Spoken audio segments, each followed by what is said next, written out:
Hello friends, हम chapter number 3, chapter number 4 पढ़ चुके हैं। इसी क्रम में अब हमें स्टार्ट करना है चैप्टर नंबर 5। हेडिंग डालिएगा। आज का हमारा जो टॉपिक है अध्याय 5, चैप्टर नंबर 5। क्या नाम है देखिएगा, व्युत्क्रम, आव्यूह एवं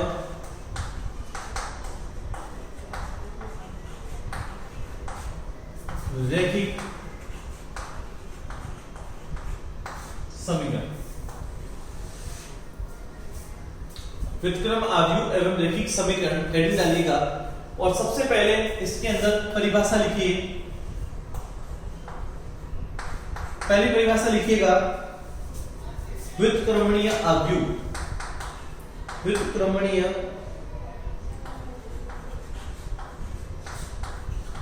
आव्यूह, इसमें ऐसे लिख दीजिएगा, सारणी के का मान 0 के बराबर नहीं होता है। ठीक है, लिखिए। इसके अंदर लिखना स्टार्ट कीजिए। क्या लिखना है? यदि किसी वर्ग आव्यूह A की सारणी A का मान 0 के बराबर नहीं होता है, यानी A is not equal to 0, तो उसे व्युत्क्रमणीय आव्यूह कहते हैं। वापस सुनिएगा क्या लिखा गया है। यदि किसी आव्यूह A की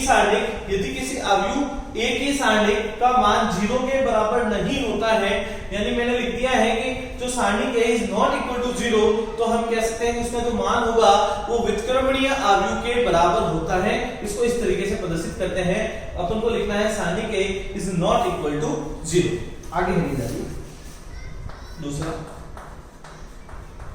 अव्युत्क्रमणीय हल। इसमें आप लिख सकते हैं, क्या लिखना है? यदि किसी वर्ग आव्यूह A की सारणी का मान 0 हो जाए तो वह अव्युत्क्रमणीय आव्यूह कहलाता है। तो अब हम जो पढ़ने वाले हैं इस पूरे चैप्टर में, वो व्युत्क्रमणीय आव्यूह के ऊपर क्वेश्चन करेंगे। ठीक है, अव्युत्क्रमणीय आव्यूह पे भी कुछ क्वेश्चंस आएंगे, लेकिन जो मेन पार्ट है इस चैप्टर का वो व्युत्क्रमणीय आव्यूह रहेगा। ठीक है, तो इसको हाईलाइट करके पढ़ना है। ठीक है, वापस एक बार अव्युत्क्रमणीय आव्यूह की परिभाषा दे सकते हैं। यदि किसी वर्ग आव्यूह A के सारणी का मान अगर शून्य प्राप्त हो जाता है, तो वह अव्युत्क्रमणीय आव्यूह कहलाता है। ठीक है, तो आप वीडियो पॉज कीजिए, नोट डाउन कर लीजिए इनको। इसी तरीके से हम आगे बढ़ते हैं, किस तरीके से हमें पढ़ना है।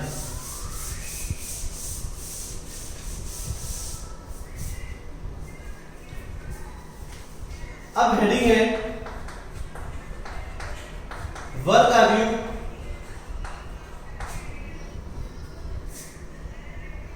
का सखंडित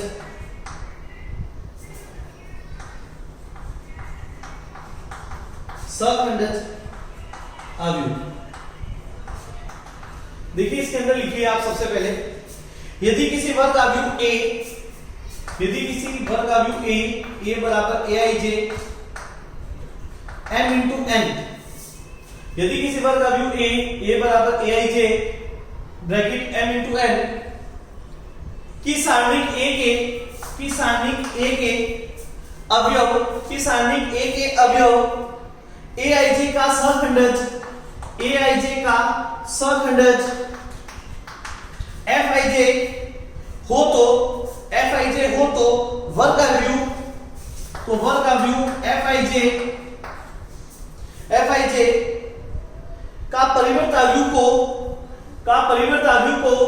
का परिवर्त आव्यूह को A का सहखंडज आव्यूह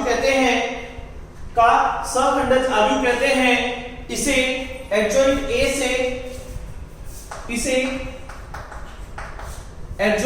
से निरूपित करते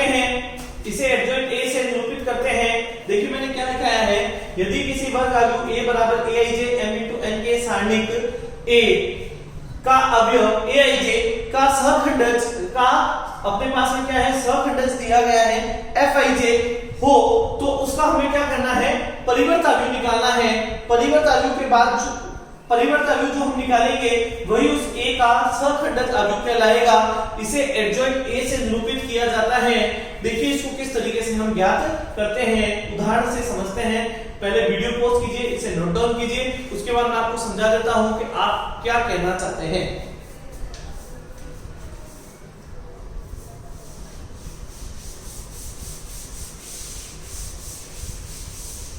जैसे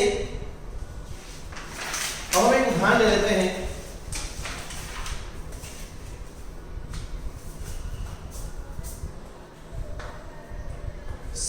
हमने एक अवयव ले लिया A बराबर, इस अवयव के अंतर्गत ये 1 है, ये 3 है, ये 4 है, ये हमारे लिए 2 है, ये -1 है, ठीक है, ये 6 है, ये 0 है, ये 1 है और ये 4 है। अब मुझे इसका क्या करना है, एडजॉइंट A ज्ञात करना है। इसके लिए हमें क्या करना है, देखिए क्या लिख सकते हैं हम लिखेंगे सारणिक A के अवयव A11 का सखंडज F11, ठीक है। देखिए कैसे निकाल सकता हूं मैं, मुझे F11 निकालना है। ये कट गया, ये कट गया, तो हमारे पास जो बचा गया है वो बचा हुआ है -1164, ठीक है।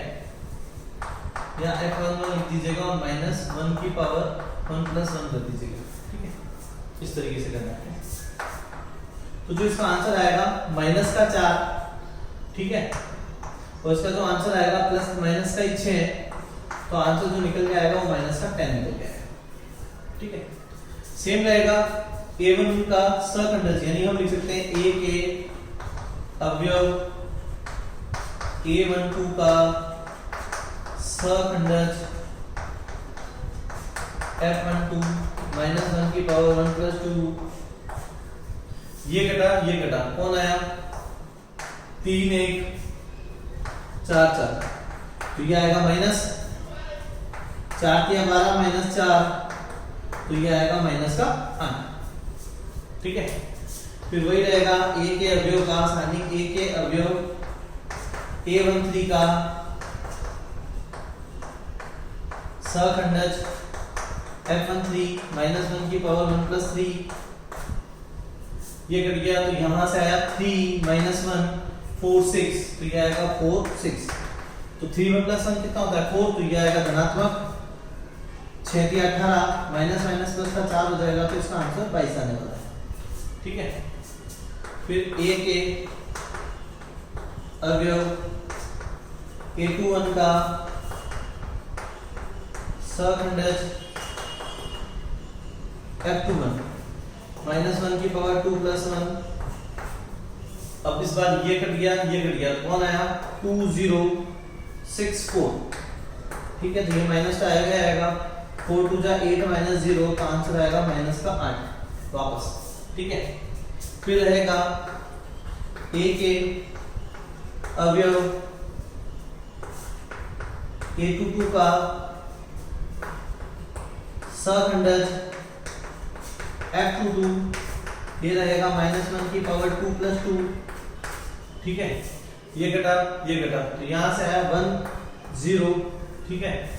देखो ये कट गया 4 4, तो यहाँ आएगा 4 4, तो ये कैसा आने वाला है, धनात्मक आने वाला है, तो यहां से आने वाला है धनात्मक 4 - 0, तो आंसर आ गया 4। फिर आएगा A के अवयव A23 का सखंडज F23 -1 की पावर 2 + 3, ठीक है। ये कट गया 1 2 4 6 1 2 4 6, तो ये आने वाला है ऋणात्मक, ठीक है 6 -8, तो ये आ जाएगा +2, ठीक है। अब आपको क्या करना है, एक बार वीडियो पॉज कर ऊपर लिख देता हूं मैं, सही रहेगा, ठीक है। यह आएगा A के अवयव का A31 का सखंडज F31 -1 की पावर 3 + 1, ठीक है, यहाँ क्या आने वाला है, ये कट गया ये कट गया, तो यहाँ आएगा 2 0, ठीक है, -1 -1 -1 1, तो ये आ जाएगा 3 + 1 प्लस आ जाएगा, इसको सोल्व करेंगे, ठीक है, तो कितना आने वाला है 2 - 0, तो आंसर आ जाएगा 2। एक बार आप वीडियो पॉज कीजिए, ठीक है, नोट डाउन कर लीजिए।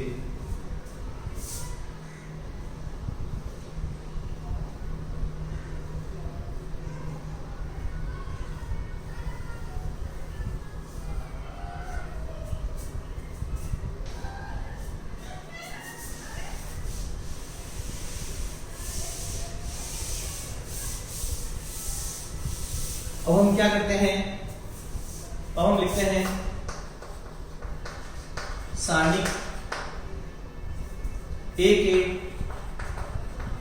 अवयव A32 का सखंडक, ठीक है, F32, तो ये आएगा -1 की पावर 3 + 2, ये आने वाला है स्थान, ये कट जाएगा ये कट जाएगा, तो यहां से आएगा 1 0, ये देखिए इस तरीके से काटिएगा, ठीक है, 1 0 3 1 3 1, तो ये आएगा माइनस, ये आएगा 1 - 0, तो आंसर आएगा -1, ठीक है।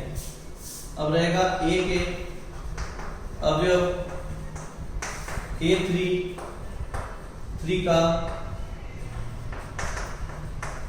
सखंडज, वो रहेगा F33, ठीक है, इसे हम लिख सकते हैं -1 की पावर 3 + 3, इस बार ये कटने वाला ये कटने वाला है, तो आपको बचने वाला है 1 2 3 - 1 3 - 1, ठीक है, 3 प्लस का आने वाला है, ये आएगा -3 -6, हो जाएगा -7, तो अब आपको जो मिलने वाला है एडजॉइंट ऑफ A, ठीक है, इसे हम लिखते हैं Fij का ट्रांसपोज, तो Fij लिख देते हैं पूरा।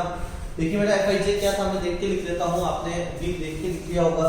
सबसे पहले जो A11 था वो मेरा -10 था, ठीक है, A12 था वो मेरा -8 था, फिर यहाँ था वो मेरे पास 22 था, फिर यहाँ रहने वाला है वो -8 रहने वाला है, ठीक है, फिर A2 को आने वाला था वो मेरा 4 आया था, फिर वो मेरे पास 2 आया था, फिर ये मेरे पास देखिए ये कितना आया है, मेरे पास 2 आया है, ठीक है, ये -1 आया है, और ये मेरे पास -7 आया है, ठीक है। इसका मुझे क्या करना होगा, ट्रांसपोज निकालना होगा, परिवर्त आव्यूह ज्ञात करना होगा। परिवर्त आव्यूह आप जानते हैं, स्तंभों को पंक्तियों में, पंक्तियों को स्तंभों में बदलना होता है, तो हम इसको बदल देते हैं। इसको बदलेंगे तो हमें क्या प्राप्त होगा, देखिए यहाँ आएगा -10 -8, फिर यहाँ आएगा 22, फिर यहाँ आएगा आपका -8 4 2, फिर यहाँ आने वाला है 2 -1 -7, ये हमारा हो चुका है आंसर।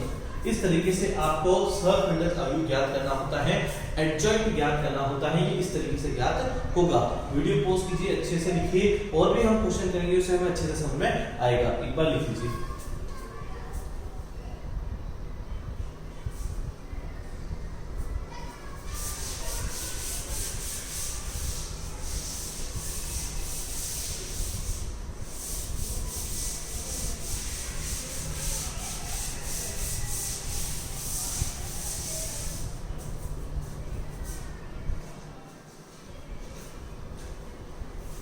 अब लिखिए आप आव्यूह का व्युत्क्रम, हेडिंग डालिएगा आव्यूह का व्युत्क्रम। लिखिए यदि A किसी क्रम का एक वर्ग आव्यूह है, यदि A किसी क्रम का वर्ग आव्यूह है तथा B उसी क्रम का एक अन्य वर्ग आव्यूह है, तथा B उसी क्रम का एक अन्य वर्ग आव्यूह हो, तो AB बराबर I बराबर BA, जहां I इसी क्रम का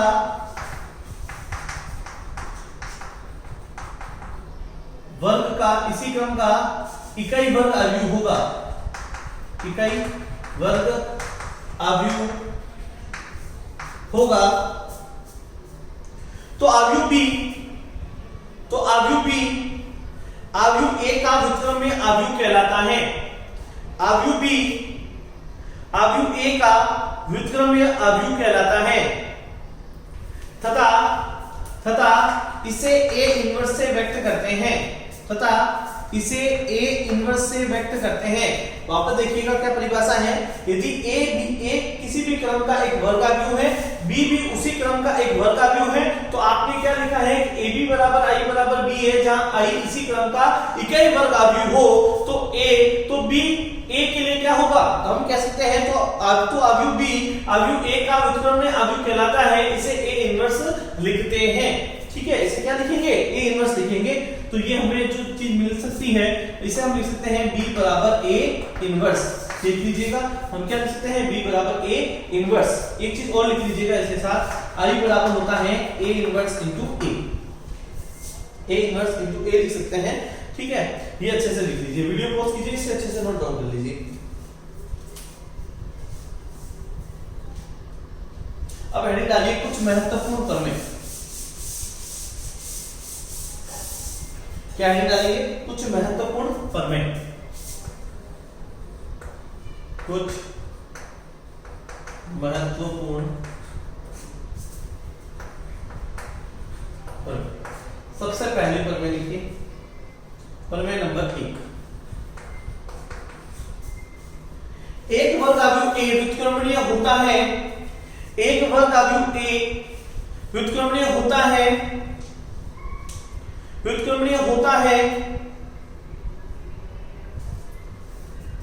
यदि a is not equal to 0, यानी सारणिक a का मान 0 प्राप्त नहीं होना चाहिए, सारणिक a का मान 0 प्राप्त नहीं होना चाहिए। ठीक है, ये हमें पता होना चाहिए। अब हम एक चीज लिख लेते हैं इसके लिए, a इनवर्स बराबर जो होता है वो एडजॉइंट ऑफ a अपॉन सारणिक a होता है। ये लिख लीजिएगा, ये इंपॉर्टेंट रहेगा। इनवर्स निकालने के लिए आप इस फॉर्मूले का प्रयोग करेंगे, a इनवर्स बराबर रहेगा एडजॉइंट ऑफ a अपॉन सारणिक a। प्रमेय नंबर 2, प्रमेय नंबर 2। यदि a तृतीय क्रम का वर्गाव्युह हो तो, यदि a तृतीय क्रम का वर्गाव्युह हो तो कुछ संबंध लिख लीजिए, a into adjoint of a बराबर सारणिक ai3 बराबर adjoint of a into a, जहां i3 तृतीय क्रम का इकाई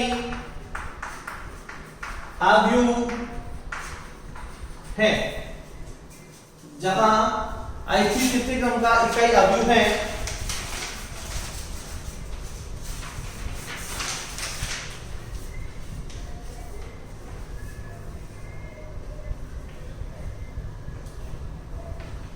ठीक है, अब एक टिप्पणी डाल दीजिएगा, उसके अंदर लिख लीजिए, यदि a तथा b n क्रम का वर्गाव्युह हो तो, यदि n तथा b n क्रम का वर्गाव्युह हो तो a into adjoint of a बराबर a i3 in बराबर adjoint of a into a। दूसरा लिखिएगा adjoint of adjoint a बराबर a n minus 2 multiply by a। तीसरी चीज लिखिएगा adjoint of a transpose equal to adjoint of a का transpose. चौथे नंबर लिखिएगा adjoint of ab adjoint of b adjoint of a।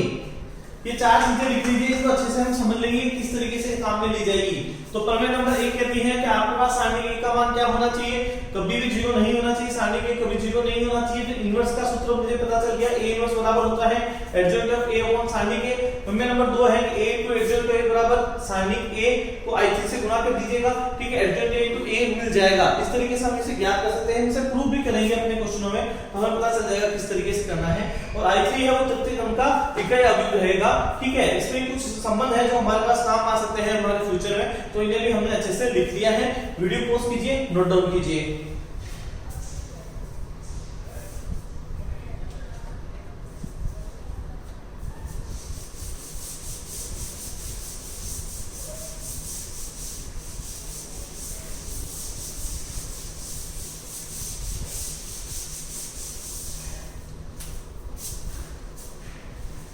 प्रमेय नंबर 3, प्रमेय third वाली देखिए क्या लिखा हुआ है। प्रत्येक व्युत्क्रमणीय अवयव का व्युत्क्रम अवयव अद्वितीय होता है। लिखिए, प्रत्येक व्युत्क्रमणीय अवयव, प्रत्येक व्युत्क्रमणीय अवयव का व्युत्क्रम, प्रत्येक व्युत्क्रमणीय अवयव का, प्रत्येक व्युत्क्रमणीय अवयव का व्युत्क्रम अवयव अद्वितीय होता है, अद्वितीय होता है, अद्वितीय होता है। हेडिंग डाली आगे। प्रमेय नंबर 4 लिखिए, इसके अंदर यदि A तथा B एक ही क्रम के व्युत्क्रमणीय वर्ग का अवयव हो, यदि A तथा B, यदि A तथा B एक ही क्रम में व्युत्क्रमणीय वर्ग का अवयव हो, तो हम लिख सकते हैं AB इनवर्स बराबर B इनवर्स और A इनवर्स मल्टीप्लाई में। इंपॉर्टेंट है, प्रमेय 4 इससे काफी क्वेश्चन हल होंगे, इसलिए अच्छे से कर लीजिएगा। AB इनवर्स बराबर होंगे B inverse into A inverse के बराबर। जो AB इनवर्स होता है वो किसके बराबर होता है, B inverse into A inverse के बराबर होता है। ये प्रमेय नंबर 4 है। वापस देखिए क्या है कि यदि A तथा B एक ही क्रम के व्युत्क्रमणीय वर्ग अवयव हो, तो ये संबंध यहाँ स्थापित होता है। इसे हम क्वेश्चनों में सिद्ध भी करेंगे, तो वहां से आपको और अच्छे से समझ में आ जाएगा। अब आगे देखिए, प्रमेय 5 क्या है, प्रमेय 5 है। लिखिए, यदि एक व्युत्क्रमणीय अवयव है, यदि A एक व्युत्क्रमणीय अवयव है, तो अवयव A ट्रांसपोज B, अवयव A ट्रांसपोज B व्युत्क्रमणीय होगा, अवयव A ट्रांसपोज B व्युत्क्रमणीय होगा। क्या लिखा गया है, यदि A एक व्युत्क्रमणीय अवयव है, तो अवयव A ट्रांसपोज B व्युत्क्रमणीय होगा, जिसमें हमें लिखना है A ट्रांसपोज का इनवर्स बराबर होता है A इनवर्स का ट्रांसपोज। ये चीज हम लिख सकते हैं। क्या लिखा गया है कि A ट्रांसपोज का इनवर्स बराबर होता है A इनवर्स के ट्रांसपोज के। ये दोनों आपस में बराबर होते हैं। ये कुछ संबंध है प्रमेय के द्वारा बताए गए हैं, जो हमारे क्वेश्चनों में बहुत अच्छे से काम आएंगे, तो इन्हें हमें अच्छे से पढ़ना है, अच्छे से समझना है। वीडियो पॉज कीजिए, नोट डाउन कीजिए। अब ये जो सारी चीजें हम संबंध पढ़ रहे हैं, इनके आधार पर हम अपनी प्रश्नावली स्टार्ट करेंगे। ये सारे आपको अच्छे से पढ़ने हैं। नेक्स्ट वीडियो में हम अपनी एक्सरसाइज स्टार्ट करने वाले हैं। उससे पहले आपको ये सारी चीजें अच्छे से समझ में आ जानी चाहिए। और जो कुछ चीजें हैं वो हम प्रश्नों के आधारित, तो उनके ऊपर जब क्वेश्चन करेंगे तो उन्हें बहुत अच्छे से समझ में आ जाएगी। Thank you so much. पढ़ते रहिए, आगे बढ़ते रहिए।